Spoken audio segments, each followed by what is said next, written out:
I am the NAI Conferences and Engagement Manager, and as always, with me is... P is for Paul, and I'm NAI's Deputy Director, and I'm very happy to be here with my Zoom background reflecting the 2021 Palm Springs NAI National Conference that we're also very excited about. Absolutely. Paul, this month is June. Yep. Yeah, it's June. Yep. It continues to be June. June 17 when we go live on this. It's still June. So what have we got going on the rest of this month? Well, so the Interpretive Media Competition submission process is still open. So if you've got a great project that you want to submit to the Media Awards, that's open until August 2. Who did they submit to? I'm sorry? Who did they submit their project to? Well, it's on the NAI website, and we've got a terrific committee chaired by Pete Salmon. And the Media Awards have a national committee this year for the first time ever. This is a national program rather than a section program as it has been in years past. So we're very excited about that. So the other thing that's going on, Song, as always, we've got a lineup of webinars. There's, whenever we talk, there's always webinars coming. The two upcoming webinars that we have right now, Climate Grief on July 13, presented by Cara Stella of Yosemite National Park. And then in August 17, so 2 months from today, Zenergize, the Yoga Nature Connection by Laura Rogers. And she's at the Fenner Nature Center in Lansing, Michigan. So a couple of really interesting webinars coming up, the Interpretive Media Competition. But Song, in the world and in NAI, this is June. And what does June mean for us? First of all, call for proposals for national is closed, and we're in the process of reviewing. So that is the month of June. So that's exciting. The lineup will be announced here soon. But it is Pride Month. I love June. I love Pride Month. Happy Pride Month. Happy Pride Month. I went to Salt Lake City, Utah, which is where I am. Always has done a fantastic job with their Pride Parade and Festival. Yeah. It was top notch. And this year was a little weird, right? Because we're still doing maybe a little social distancing, and you have to go at specific times, and it was hot as heck, but very fun as usual. And I go almost every year. So yes, it is Pride Month. So my son, who is 17, just for the very first time asked to borrow the car to drive to himself and some friends to Denver for the Pride Parade. And so this is the first time he'll have done a drive like that. It's about an hour away from Fort Collins here. So, but he and his friends are going to the Denver Pride Parade, which is a significant undertaking. And I'm just terrified of him driving my car down there and parking in Denver. So we'll see how that goes. But I'm very excited that he and his friends are going to the Pride Parade. Yeah, it's always a good time, and the vibe at these festivals is, I think, unparalleled with just acceptance and openness, and it is definitely one of my favorite festivals to go to. But Paul, we've got a really special guest here on the S&P today, and do you want to introduce him? I certainly do. We have an amazing guest today, Stuart Frost of the British Museum. He is the head of interpretation and volunteers with the British Museum in London. And he is joining us all the way from 7 time zones away. So that's very exciting to see this technology at work. So they have an amazing program at the British Museum with LGBTQ led tours that identify artifacts that are relevant to that experience. And so he's going to tell us all about that. So without further ado, let's bring Stuart in. Hello, Stuart. Thank you for joining us all the way from London, England. Very much appreciate that you're here. Thanks for being here. My pleasure. Yeah, great to have a chance to chat. Yeah, absolutely. Well, and we're very excited for this conversation because this sounds like such a fascinating program that you have going with volunteer LGBTQ-led tours of items and artifacts within the British Museum. So we'll just ask you just sort of a basic question to get us started. Can you tell us about the LGBTQ tours that your volunteers are leading? Yeah, sure. I'll try and be concise because it's a lot of work to pack in. So we started running for the public volunteer-led LGBTQ tours of the museum in June last year. June 2019. I've forgotten what year it is. It's strange times. We're all discounting 2020. 2019, so far as we know, 2019 was last year. Yeah, good plan. Yeah. So yeah, we started running volunteer-led LGBTQ tours of the museum, which sort of builds on a lot of work that we've been doing for a number of years.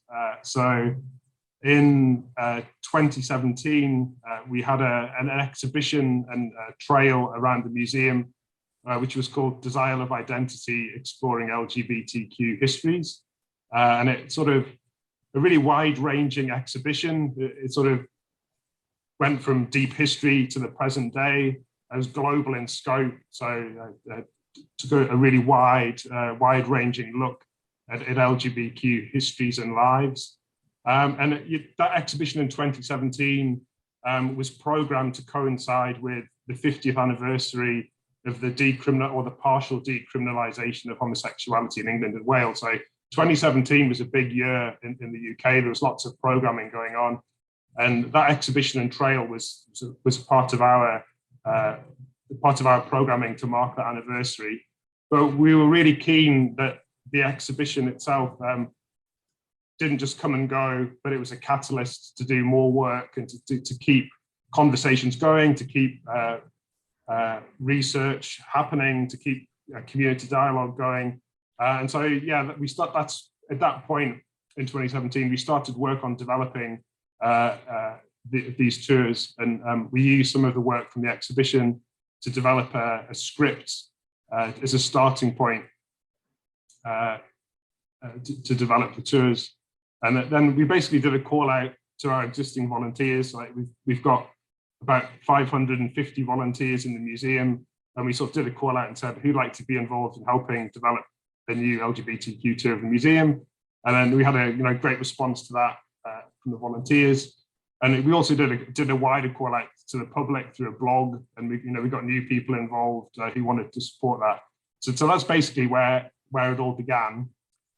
So, Stuart, you mentioned the 50th anniversary of the partial decriminalization of homosexuality in the UK. Shortly after that was the 50th anniversary of the Stonewall riots in the US in New York City. So, how did the Stonewall riots inform the creation of the 2017 exhibit and the volunteer-led LGBTQ tours? Yeah, it's a good question. I mean, I think Stonewall is such a key moment in campaigning for equality, so ongoing campaigning, inspiring, community campaigns for change. And I mean, I think one of the strands to the tours. One of the parts of the collection that speaks to the protest and campaigning is the museum's collection of badges.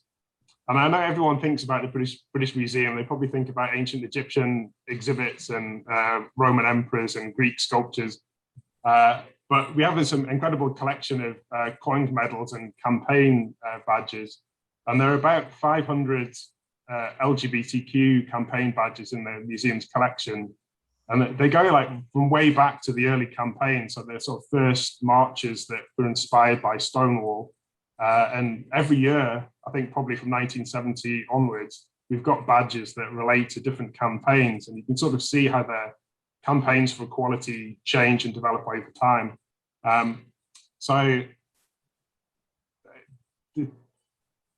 I think in a way, the tour is a part of that sort of ongoing campaigning for equality, and showing that there's this long history of LGBTQ lives and so on. And also, I think part of it is that the need for campaigning is ongoing, and that 1967 is a key moment in England and Wales. Stonewall is a key moment in the US and then globally. But there are obviously lots of countries around the world where the legal framework is far less tolerant. And I think the United Nations website, they have this great campaign website called Free and Equal, where the statistics there, around 70 countries in the world still have discriminatory legislation that criminalizes same-sex love. So I think the tours are sort of a sort of quiet activism that sort of stresses the need for ongoing campaigning. And in a small way, the badges are part of that. Probably haven't explained it very well, but everyone who goes on one of the tours as a member of the public is offered a badge at the end, which they can take with them. And it's sort of, that tour badge is part of that longer tradition of, campaigning where people would wear badges as a sort of a public display of support or of sort of quiet campaigning, I guess. Well, and if people do want to learn more about that, you have a Legacy Magazine article forthcoming in the July-August issue, and we're expecting to see you at the virtual version of the 2021 NAI National Conference, or your presentation on this very same subject. Great, I'm really excited about that. Yeah. So Stuart, this sounds like a really big project, and generally one can't do it alone. So tell us about your partnerships. How did you reach out to people? How did you collaborate with other folks? And really, how did that process go? Yeah, great. It's so many people involved in this project. So a good place to start is with a former colleague of mine, Professor Richard Parkinson. He was a curator in the Egypt department at the museum, and he now works at the University of Oxford. But in 2013, Richard wrote a book called A Little Gay History, Desire and Diversity Around the World. And that was basically 40 objects from the collection from deep history to the present day. So that book really was the starting point. Like, it's the inspiration for the exhibition, and then it was the inspiration for the tours. So first of all, Richard's work was really a key, and even the book itself was very collaborative, because Richard was writing about, much wider than ancient Egypt. So he was talking to specialists in the museum and saying, like, what objects have you got in your collection that speak to LGBTQ themes? So there were lots of curators from across the museum who contributed to it. And then in terms of the exhibition itself, that was really collaborative. It was a co-curated exhibition. So we worked with community partners, various organizations in London and slightly wider, who work with LGBTQ audiences and histories in the local community. And there's a wider network of staff involved in it, actually. So we did a call out to staff across the museum and said, look, it doesn't matter what department you're in, whether you're a curator or you work in retail or front of house, if you want to get involved, get in touch. And so we ran workshops to shape the project. Yeah, so it's been highly collaborative. And then for the tours themselves, so we wanted it to be really driven by the volunteers. So we sort of seeded the tours with a script, but then we wanted it to be something that was owned and driven by the volunteers and community partners. So we've sort of been working at that, encouraging the volunteers to research objects together, and then to add things to the tour. So what are some of the objects that you'd see along the tour? Yeah, good question. One of the beauties of this tour is that every tour is different. So I guess there's a core of objects that tend to pop up because they're so important, but people pick things that particularly resonate with them or that they feel comfortable talking about. So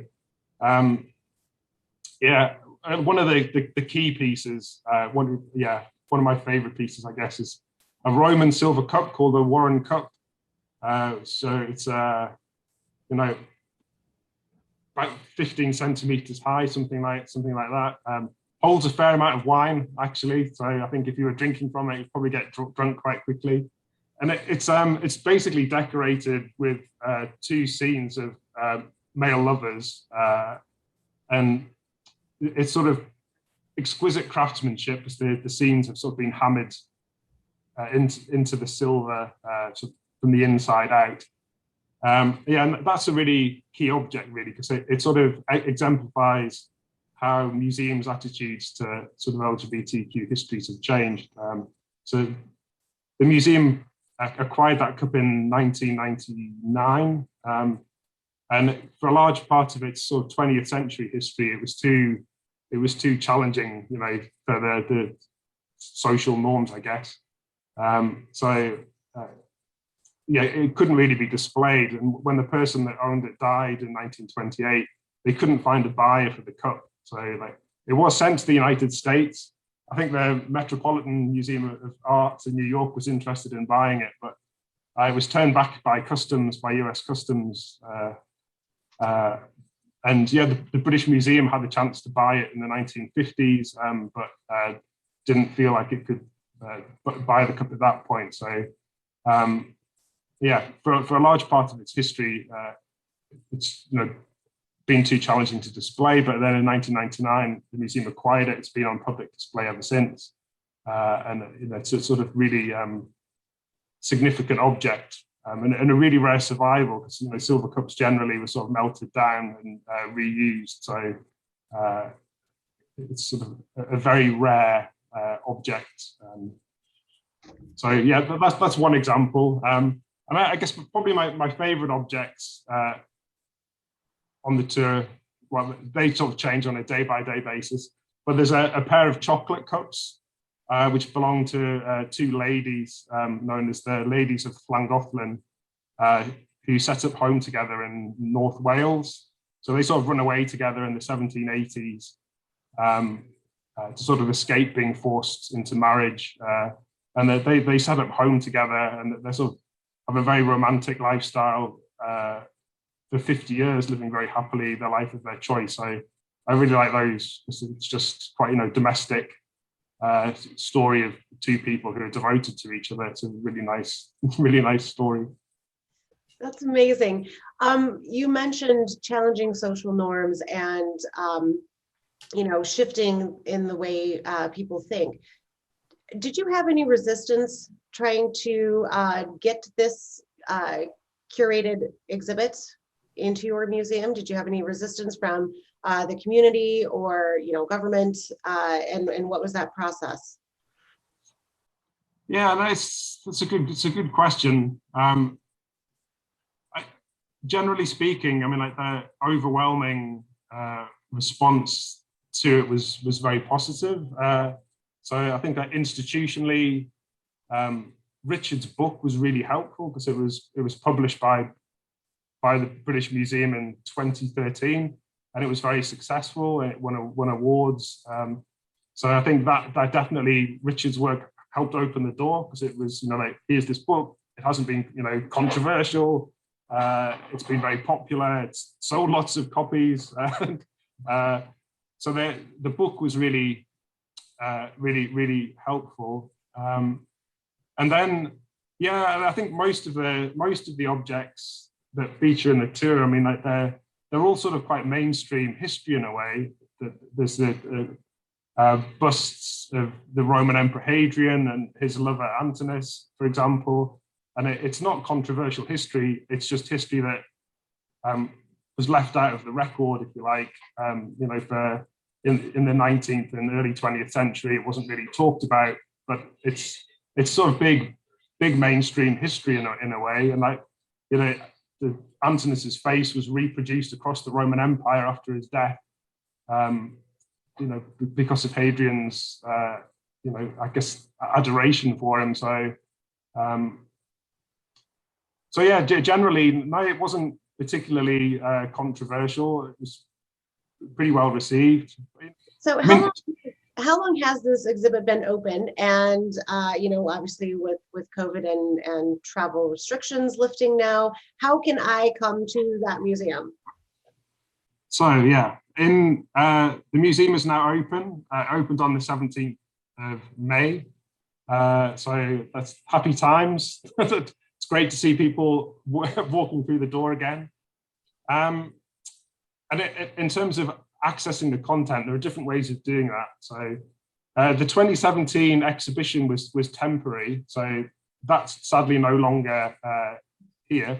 It did become a touring exhibition, and it went around the UK for 2 years. So the objects were seen by a lot of people. But yeah, in order to engage with the program now, basically, we're about to restart running volunteer-led tours of the museum again, looking at the really key objects, the star pieces. So that's definitely something people will be able to do when they come and visit the museum. So the case of look at the website, see when the tours are, and then, yeah, the tours are normally drop in. So I'm hoping we'll get to a stage where museum visiting is really easy again, and you can just walk through the door when you want to, and you don't need to book in advance. If people can't get to the museum, there's quite a bit of information online. So the audio tour, if people search for Desire of Identity, they'll find the audio tour, which focuses on 15 key objects. And there's audio commentaries for each of those. So that's something that people can access anywhere in the world. Yeah, and there's also a little section on the website which highlights some key objects and stories. Awesome. Well, Stuart, thank you so much. This has been really fascinating to discuss this, and we appreciate you taking a moment to chat with us. No, my pleasure. Thanks for giving me a chance to share the project. Hey, thank you, Stuart. Oh my gosh, I'm so excited. I'm going to go to London, and I've got to go check that out. I mean, with the world opening back up, right? How can we not get to London now? Because that just, yeah, another reason to go to London. Obviously, we're going to have to do an S&P live from London. S&P live from London. I like it. Kind of like the Friends episode where they all went to London for Monica and Chandler's wedding. This will be our version of that. So, well, we'll have to make sure we do it during sweeps week. I don't know anything you just said, but okay. All right. Okay. Hey. I promise you it was funny. Am I laughing at you or with you? As always, it's a little of each. Little from column A. All right. We've got to bring in our executive director. We haven't talked to him for a couple of episodes, so let's bring in Millward Simpson to talk about what is Millward excited about. Millward, welcome to the show. Great to be with you. It seems like it's been a little while since I've been on S&P. I know. Good to be back. We're certainly happy to have you back to talk about our regular segment, What's Millward Excited About? And so let's jump right into that. Millward, what are you excited about? Well, I'm excited for Pride Month for sure. The month makes me proud in so many ways. It makes me proud of the progress that we've seen as a society in this important area of diversity and inclusion. It makes me proud of NAI because we embrace diversity in our organization, and we help support and put front and center the people that come from all kinds of backgrounds among the interpretive field. So just really, really proud for the month. And I'm proud of the role that interpretation plays, because we really have to be vigilant in protecting and advancing all of the gains that we've made. And one of the things that I like to think about is that sometimes people are still really resistant to accepting everyone into the world and into their lives. And I think this is where interpretation comes in, because often I think when we're reactionary, it's because we're fearful. And often when we're fearful, I think it's because there's something we don't understand. And this is where interpretation comes into focus. And this is where people like Stuart Frost come forward and help foster that understanding that leads to acceptance, and it helps advance diversity, equity, and inclusion overall. So those are the things I'm excited about, especially this month. Well, Millward, my brain hurts because we've been working on 2021, 2022 budgets, and we're about to go into our next fiscal year. And so with all the numbers and potential things that are coming out, is there anything that excites you that potentially we would be doing as an organization in this next fiscal? Well, I don't want to give away too much because the board has the very important role of saying up or down. to the budget, but I can tell you that we've designed this budget to really kind of take NAI and blast off into the future. I feel like the last maybe 7 or 8 years, my predecessor helped build a launch pad and put us in kind of a financially stable and sustainable situation to allow us to really start thinking about doing some ambitious things that enhance our value to our members and that help advance the profession as well. So there are a few of those kind of items in the proposed budget. And we are going to be proposing a budget that's ambitious, that allows us to take some risks, but most importantly, allows us to move forward and help move our field forward. And I'm really excited about that. Millward, we've had some big news in the last week regarding our PPP loans, numbers 1 and 2. Would you like to comment on that? Absolutely. This is very exciting. And first of all, it's wonderful that this kind of a resource was made available to small businesses and nonprofit organizations.